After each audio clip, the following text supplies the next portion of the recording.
Hello, good morning. प्रकाश में हम लोग प्रकाश का परावर्तन पढ़ चुके थे। प्रकाश का परावर्तन गोलीय दर्पण से, गोलीय पृष्ठों से, गोलीय पृष्ठ मतलब अवतल दर्पण, और इसके साथ साथ जो है ये अवतल दर्पण से परावर्तन पूरा पढ़ चुके थे। उत्तल दर्पण से परावर्तन, फिर उत्तल दर्पण के लिए जो भी चीज़ें थी, सूत्र था इसका, रेखीय आवर्धन, फोकस दूरी के लिए सूत्र निकाला गया था V/2। फिर इसके प्रतिबिंबों के लिए सूत्र का निगमन नहीं था, बताया गया था 1/v - 1/u = 1/v + 1/u = 1/f दर्पण के लिए। फिर इसका आवर्धन भी बताया गया था आपको, m = I/u = -v/u। कुछ सूत्र बताए गए थे और इसमें जितनी थ्योरेटिकल चीज़ें थी वो सब आपको और गोलीय दर्पण के लिए बता दिया गया है। और ये सब टॉपिक जो था ये था रिफ्लेक्शन, परावर्तन के अंतर्गत। अब हम लोगों के लिए एक नया टॉपिक शुरू होगा जो है अपवर्तन, रिफ्रैक्शन, अपवर्तन। बहुत ही व्यवहारिक घटना है अपवर्तन। अपवर्तन को हम लोग हमेशा देखते रहते हैं। जैसे आपसे कोई पूछ दे कि तारे जो होते हैं वह तारे जो आसमान में होते हैं वो जो है बहुत बड़े सूर्य होते हैं। चूँकि वो पृथ्वी से उनकी दूरी बहुत अधिक होती है इसलिए उनका आकार में हमको बहुत छोटा दिखता है। लेकिन रात में तारों का जो आकार वो नियत ना होके, स्थिर ना होके, वैसे वो ऐसे बदलता हुआ दिखता है। इसको हम कहते हैं तारों का टिमटिमाना। तो तारे रात में टिमटिमाते हैं। क्यों टिमटिमाते हैं, इस प्रश्न का उत्तर आप तभी बता पाएंगे जब आप प्रकाश में होने वाले अपवर्तन की घटना को समझें। या आप पानी में कोई वस्तु डाल दिए हैं, छड़ी डाल दिए, पेन डाल दिए, तो उसमें जितना वस्तु का भाग पानी के सतह के अंदर होता है वह आपको ऊपर के सापेक्ष थोड़ा सा तिरछा दिखता है। फिर पानी की जो गहराई होती है, बाल्टी में पानी रख लीजिए और उसको महसूस करिए तो लगता है नीचे का जो भाग वो थोड़ा सा ऊपर उठा हुआ है। यानी कि जो आभासी गहराई है वास्तविक गहराई से कुछ कम दिखाई देती है। यानी कि पानी और उथला दिखाई देता है, कम गहराई कम दिखाई देती है। या कांच बीच में से अगर चटक जाता है, टूट जाता है, तो प्रकाश पड़ने पे कुछ स्थानों से बहुत तेज चमकता हुआ दिखाई देता है। यह भी अपवर्तन की घटना के से इसका एक्सप्लेनेशन हो पाएगा। फिर हीरे का कम प्रकाश में भी अत्यधिक चमकना, वह भी अपवर्तन की घटना में ही आएगा। तो अपवर्तन, परावर्तन, ये सब चीज़ें भौतिक घटनाएं हैं। और ये घटनाएं जो है हम लोगों के भौतिक विज्ञान के आधार पे जो प्राकृतिक चीज़ें हैं, रहस्य हैं, उनके विषय में स्पष्ट अपना मत प्रस्तुत करते हैं। तो अपवर्तन जो है भौतिक विज्ञान में होने वाली एक बहुत ही महत्वपूर्ण घटना है। जिस प्रकार हम लोग इसके पहले पढ़े थे रिफ्लेक्शन, परावर्तन। परावर्तन जिसे हम लोग पढ़े थे कि जब किसी चिकने सतह से, स्मूथ प्लेन से, सरफेस से जब कोई प्रकाश की किरण टकराती है और टकराकर इस पृष्ठ से टकराने के बाद फिर पहले माध्यम में वापस लौट जाती है, तो इस घटना को कहते हैं परावर्तन। पृष्ठ से टकराना और टकराने के बाद पुनः अपने पहले माध्यम में लौट जाना, इस तरह की घटना प्रकाश में हो रही है, ये होता है परावर्तन। तो अपवर्तन क्या होता है? तो अपवर्तन के लिए जैसे मान लें कि हम लोगों के पास दो माध्यम है। ये पहला माध्यम है वायु और यहाँ मान लीजिए दूसरा माध्यम है जल। ये दो अलग माध्यम माने जाएंगे। वायु विरल होता है, जल सघन होता है। तो ये दो माध्यम हो गए। अब प्रकाश यदि जैसे मान लीजिए बर्तन में पानी रखा हुआ है, तो बर्तन में रखे पानी के सतह के ऊपर वायु है और नीचे क्या है, पानी है। अब इसमें होगा क्या कि वायु से होके प्रकाश जब इस जल में प्रवेश करेगा, दोनों माध्यम पारदर्शी होना चाहिए तो ये प्रकाश के मार्ग को हम लोग स्पष्ट कर पाएंगे। तो जब प्रकाश जो है एक माध्यम से दूसरे माध्यम में जाती है, यानी प्रकाश के चलने का जब माध्यम बदलता है, तो प्रकाश की किरण जो है अपने मार्ग से थोड़ी सी विचलित हो जाती है। प्रकाश की किरण अपने मार्ग से विचलित हो जाती है। विचलित हो जाने का मतलब ये है कि अगर ये माध्यम नहीं रहता, अगर ये वायु है और नीचे भी यहाँ सब वायु ही रहता, तो ये प्रकाश की किरण जो ऐसे सीधे गमन कर जाती क्योंकि प्रकाश के गुण में हम लोग पढ़े हैं कि प्रकाश जो है सरल रेखा में चलता है। प्रकाश के मार्ग में तब तक परिवर्तन नहीं होता है जब तक कि कोई माध्यम न बदले। तो समांगी माध्यम में प्रकाश जो है सरल रेखा में चलता है। तो अगर ये माध्यम नहीं बदलता तो प्रकाश यहाँ से सीधे गमन कर जाता, लेकिन माध्यम बदला है। तो माध्यम बदला है तो प्रकाश जो है अपने गमन मार्ग से विचलित हो जाती है, मोड़ जाती है। प्रकाश का अपने मार्ग से मोड़ने की घटना को हम लोग कहते हैं अपवर्तन। जब प्रकाश एक माध्यम से दूसरे माध्यम में जाती है तो प्रकाश के मार्ग में परिवर्तन, प्रकाश के मार्ग में होने वाले इस परिवर्तन की घटना को कहते हैं अपवर्तन। अब प्रश्न उठता है कि प्रकाश के मार्ग में जो अपवर्तन की प्रक्रिया में जो मार्ग बदला, तो मार्ग ये इधर की ओर झुका, ये इधर की ओर क्यों नहीं गया, इधर ही क्यों झुका, पहली बात। दूसरी बात कि इसका झुकाव कितना होगा, जैसे कि इसके मार्ग से विचलन इतना हो रहा है, तो ये विचलन जो है जल है तो इतना है, मान लीजिए जल के जगह एल्कोहल ले लिए, कोई और तेलीय पदार्थ ले लिए, तो क्या तभी विचलन यही होगा। देखने को ये मिलता है कि जैसे जैसे हम जल के स्थान पर दूसरे माध्यम को लेते जाएँ, विचलन का मान भी क्या होता है, बदलता है। यानी कि ये जो मोड़ने की घटना है, ये मोड़ने की घटना जो है यहाँ लिए गए पदार्थ के प्रकृति पर निर्भर करता है कि इसमें झुकाव किधर होगा। किधर होगा मतलब अपवर्तन से संबंधित कुछ सामान्य घटनाएं। ये जो बाउंड्री लाइन लिया गया इसको हम मान लेंगे अपवर्तक तल। अपवर्तक तल पे जो ये लंब रेखा खींची गई है पिछली बार के जैसे, इसको हम लोग कहेंगे फिर पिछली बार के जैसे ही अभिलंब। पूरा यमन जो है अभिलंब है। जो प्रकाश की किरण इस अपवर्तक तल की ओर आ रही है इसको हम लोग कहेंगे आपतित किरण।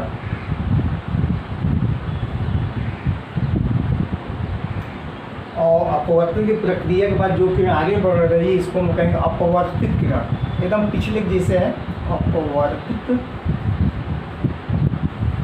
किरण। नाम एकदम जैसे कि जैसे काम हो वैसे ना, जैसे नाम वैसे काम। अपवर्तित किरण मतलब जो इसका अपवर्तन हुआ, जिस बिंदु पे आपतित हो रही है इसको कहेंगे हम लोग आपतन बिंदु। पिछली बार भी था आपतन बिंदु। अभिलंब और आपतित किरण के बीच के को कहेंगे हम लोग आपतन को।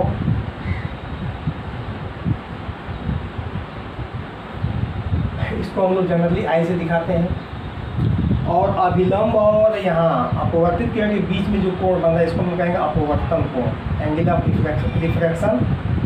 इसको हम कहेंगे अपवर्तन कोण।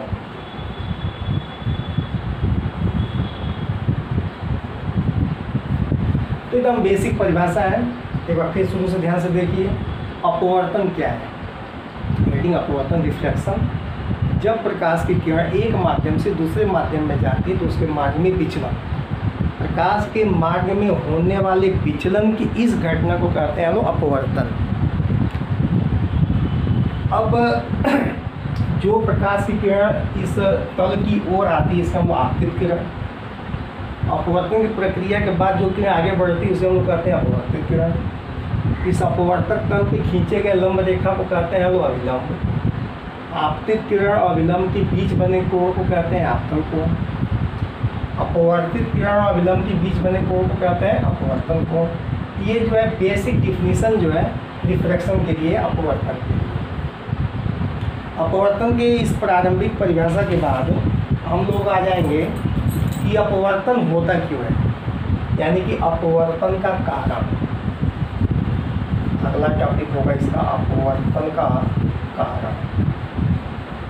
अभी ध्यान दीजिए, अभी आपको हम सिर्फ बताएं अपवर्तन क्या है। तो माध्यम बदलने पर प्रकाश के अपने मार्ग से विचलित होने की घटना अपवर्तन है। जैसे प्रकाश का सतह से टकराकर वापस लौटने की घटना परावर्तन है, वैसे ही अपने मार्ग से विचलित होने की घटना जो है अपवर्तन है। अब प्रश्न ये उठता है कि अपवर्तन होता है क्यों? माध्यम बदलने पर प्रकाश का अपवर्तन क्यों होता है? क्यों प्रकाश अपने मार्ग से विचलित हो जाती है? तो वही यहाँ पे है अपवर्तन का कारण, रीजन ऑफ रिफ्रैक्शन। तो इसमें रीजन यही है कि प्रकाश का अलग अलग माध्यमों में चाल अलग अलग होता है। प्रकाश का वायु या निर्वात में चाल सबको पता है। वायु या निर्वात में प्रकाश की चाल जो है लगभग 3 पे घात ये 10 पे घात 8 मीटर प्रति सेकेंड, 3 पे 10 पे घात 8 मीटर प्रति सेकेंड होता है। यही प्रकाश जब जल में चलती है तो उसकी चाल जो है लगभग 2 पे 10 पे घात 8 हो जाता है। तो जब प्रकाश एक माध्यम से दूसरे माध्यम में जाती है तो उसके चाल में परिवर्तन, प्रकाश के चाल में परिवर्तन होने के कारण जो है प्रकाश अपने मार्ग से क्या होती है, विचलित हो जाती है। बहुत छोटा सा कारण है प्रकाश का अपने मार्ग से विचलित होने के लिए कि प्रकाश का जब एक माध्यम से दूसरे माध्यम में प्रवेश होता है तो प्रकाश जो अपने चाल में परिवर्तन का माध्यम बदलता है तो चाल बदलती है, और चाल में परिवर्तन के कारण जो है प्रकाश जो है अपने मार्ग से विचलित हो जाती है। तो ये है हम लोगों का अपवर्तन का कारण। अपवर्तन के कारण के बाद जो है कि अपवर्तन के नियम, जैसे परावर्तन के 2 नियम आपको वहाँ बताए गए थे, वैसे यहाँ पे अपवर्तन के नियम। अपवर्तन के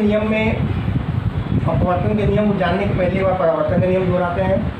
परावर्तन के नियम में आपको बताया गया था पहला नियम कि आपतित किरण, परावर्तित किरण और विलंब तीनों एक ही तल में होते हैं। ये पहला था परावर्तन का नियम। वैसे यहाँ पे अपवर्तन का नियम में पहला नियम कि आपतित किरण, अपवर्तित किरण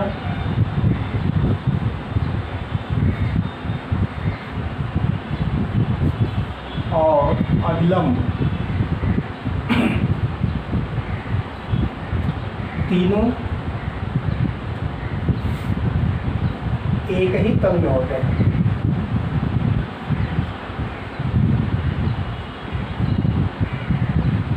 ये पहला नियम कि पत्नी ने अपवर्तन के लिए फिगर बनाए। ये अविलंब हो गया और ये आपतित किरण, ये आपतन कोण, और ये अपवर्तित किरण और ये अपवर्तन कोण। इसमें अभी आगे हम बात करेंगे कि प्रकाश की किरण कब अविलंब की ओर झुकेगी, कब अविलंब से दूर हटेगी, इस पर हम बात करेंगे। लेकिन अभी यहाँ जो काम होगा उस पर बात करें। तो ये है आपतित किरण, ये अपवर्तित किरण और ये अविलंब, ये तीनों एक ही समतल में होते हैं। जैसे इस बोर्ड के तल में है तो ये इसी तल में होगा। ये जो अपवर्तित किरण या अविलंब है यह इस बोर्ड के तल को छोड़ के ऊपर या अंदर ले जाएगा।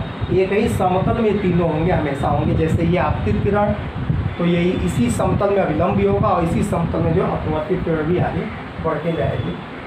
दूसरा नियम है इसमें परावर्तन का दूसरा नियम था कि आपतन कोण बराबर परावर्तन कोण। ये आपतन कोण था, ये परावर्तन कोण था। तो यहाँ पे था I बराबर ये था। यहाँ पे ऐसा नहीं है। यहाँ पे है कि आपतन कोण, इसको हम I से दिखाते हैं कि ज्या मतलब साइन, तथा अपवर्तन कोण की ज्या मतलब यहाँ पे अपवर्तन कोण मतलब यहाँ पे अपवर्तन कोण मतलब R और ज्या मतलब साइन का अनुपात सदैव नियत होता है।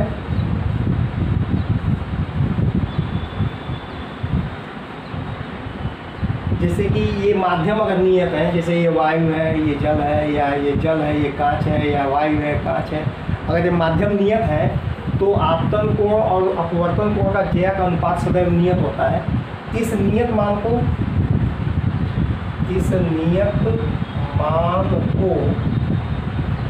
एक माध्यम के सापेक्ष दूसरे माध्यम का, एक माध्यम के सापेक्ष दूसरे माध्यम का अपवर्तनांक कहते हैं। यानी कि अपवर्तनांक को हम लोग दिखाते हैं, अपवर्तनांक को दिखाते हैं हम लोग n से। इसका मान होता है साइन I बटे साइन R। या आप चाहें तो यहाँ पे ऐसे भी लिख सकते हैं 1n2 साइन I बटे साइन R। ये जो है ये 1n2 मतलब पहले माध्यम के सापेक्ष दूसरे माध्यम का अपवर्तन।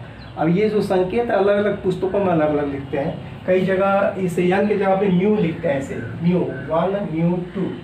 मतलब वहाँ दे दिया जाएगा कि म्यू क्या है, म्यू अपवर्तनांक है म्यू लिखेंगे, अगर n मान रहे हैं अपवर्तनांक तो n लिखेंगे। एक माध्यम के सापेक्ष दूसरे माध्यम का अपवर्तनांक बराबर साइन आई बटे साइन आर। जैसे मान लीजिए कि अगर मान लीजिए यहाँ पे साइन आई, अगर कोई प्रकाश की किरण जो है अभिलंब से 45 अंश के कोण पे आपतित हो रही है और यहाँ से 30 अंश के कोण पे अपवर्तित हो रही है, तो अपवर्तनांक कितना?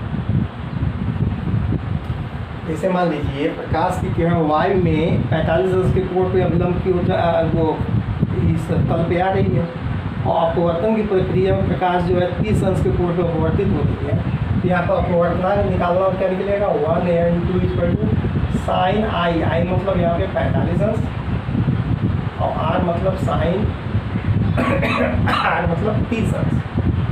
अब यहाँ पे साइन 45 साइन 30 का मान रखें 1/2 इसका मान 1/2 इसका मान, तो ये हो जाएगा 2/2 इससे हल करेंगे कड़ी में 2 और कड़ी में 2 का मान है 10/4 यानी कि पहले माध्यम के सापेक्ष दूसरे माध्यम का अपवर्तनांक जो लगभग 2.4 के आसपास आ गया।